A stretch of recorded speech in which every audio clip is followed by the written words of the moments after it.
Bonjour Jean-Alain Lacapelle. Bonjour. Merci d'être avec nous. Vous êtes secrétaire général adjoint du FN en charge des fédérations, conseiller régional Île-de-France.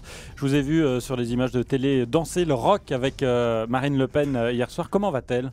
Écoutez, elle va très bien. Vous savez, elle a recueilli 35% des suffrages dans cette élection présidentielle. Près de 11 millions d'électeurs lui ont apporté leur soutien. Et aujourd'hui, ces résultats historiques marquent une nouvelle étape, tout simplement, et une recomposition de la vie politique aussi.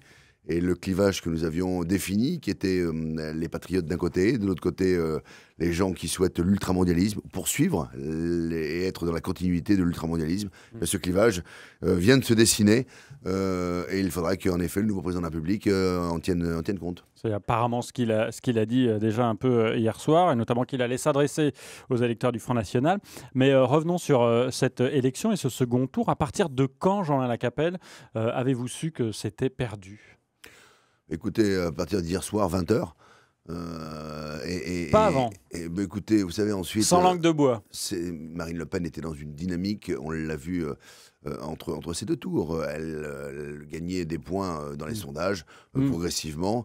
Ensuite, on avait une inconnue sur le score final, peu importe. Moi, ce que je retiens, c'est quand même Pas peu ce importe. résultat. Quand on perd, en général, on se retourne et on regarde là où on a chuté. Ce matin, vous dites quoi? Où est-ce qu'on a mal fait, mal agi? Quand est-ce qu'on a vraiment perdu cette élection? Le débat, par exemple? Non, mais on va le voir, on va se réunir et je crois qu'il est bon de se remettre en question. Elle a elle-même d'ailleurs exprimé son souhait de transformer le Front National vers une structure capable de fédérer les 11 millions de voix qui l'ont soutenu lors de ce second tour.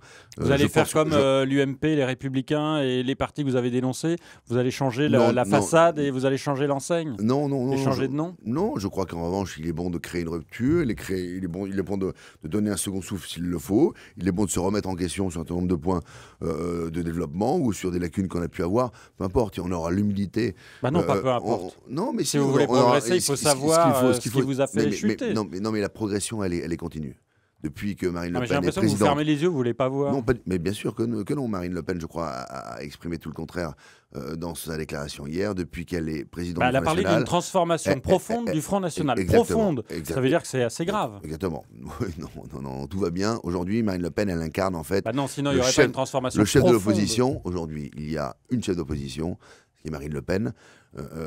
On a bien vu que les partis avaient implosé, les partis avaient été éliminés ou disqualifiés, et d'autres sont discrédités en appelant à voter Emmanuel Macron. Le seul mouvement capable d'incarner aujourd'hui l'opposition, c'est Marine Le Pen. Le second tour de l'élection présidentielle a eu lieu hier, le troisième tour vient de commencer. Depuis ce matin, nous sommes en campagne législative et nous allons faire en sorte d'avoir le maximum de députés patriotes, et nous appelons les électeurs à continuer à se mobiliser. Et même Marion Maréchal Le Pen a parlé de déception, et elle avait dit avant que si c'était pas plus de 40%, ce serait une grosse déception. Est-ce que ça veut dire déjà que les règlements de compte ont commencé au Front National et que ça va saigner? Non, et il n'y en aura pas, parce que je crois que notre leader politique, Marine Le Pen, est la seule capable tout simplement de nous amener là où nous sommes. Nous avons recueilli 11 millions d'électeurs patriotes. Ça veut dire que ceux qui ne sont pas contents, qui sont mécontents, n'ont pas le droit à la parole dans votre parti? Non, mais il y aura des discussions dans les instances dont c'est l'objet, et tout ce qui est à améliorer, tout ce qui est à développer le sera. Donc la discussion a toujours été libre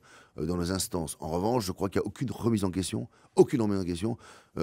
sur le leadership de Marine Le Pen, qui reste la leader des Patriotes. Elle a scellé... Même en 2022, ce sera sa troisième candidature. Nous n'en sommes pas là. Elle a appelé à dégager les anciens leaders des partis qui sont là depuis très longtemps. Elle, finalement, elle va devenir une des plus anciennes dans le paysage. Écoutez, quand je vois aujourd'hui Emmanuel Macron, très sincèrement, qui aujourd'hui est élu président de la République, avec toute cette brochette quand même de ringards, avec M. Copé, avec M. Bayrou, avec M. Cohn-Bendit, avec Mme Lepage, avec M. Delanoë, avec M. Madelin, M. Bayrou. Bon, je crois que ça ne participe pas vraiment à la modernisation et au progrès. Marine Le Pen, elle, clairement, est la leader politique du Front National. Elle incarne aujourd'hui l'opposition. Nous serons le seul groupe capable, crédible et structuré pour incarner l'opposition. Et nous allons transformer le mouvement s'il le faut, oui. Dernière question, Jean-Alain Lacapelle. Marine Le Pen a dit qu'elle menait la bataille des législatives. Est-ce que vous savez si elle va se présenter dans une circonscription et où? Je crois qu'elle prendra sa décision cette semaine. si elle se présente, on peut imaginer qu'elle se présente sur cette terre électorale, dans le Pas-de-Calais, c'est à elle à prendre cette décision, mais elle sera bien sûr notre chef politique pendant cette bataille, ce 3e tour, qui est extrêmement important, car il va nous permettre tout simplement, nous, patriotes, d'avoir des représentants de manière massive à l'Assemblée nationale. Et je crois que nous en avons besoin pour la démocratie, pour l'équilibre, et pour tout simplement contredire le projet présidentiel d'Emmanuel Macron.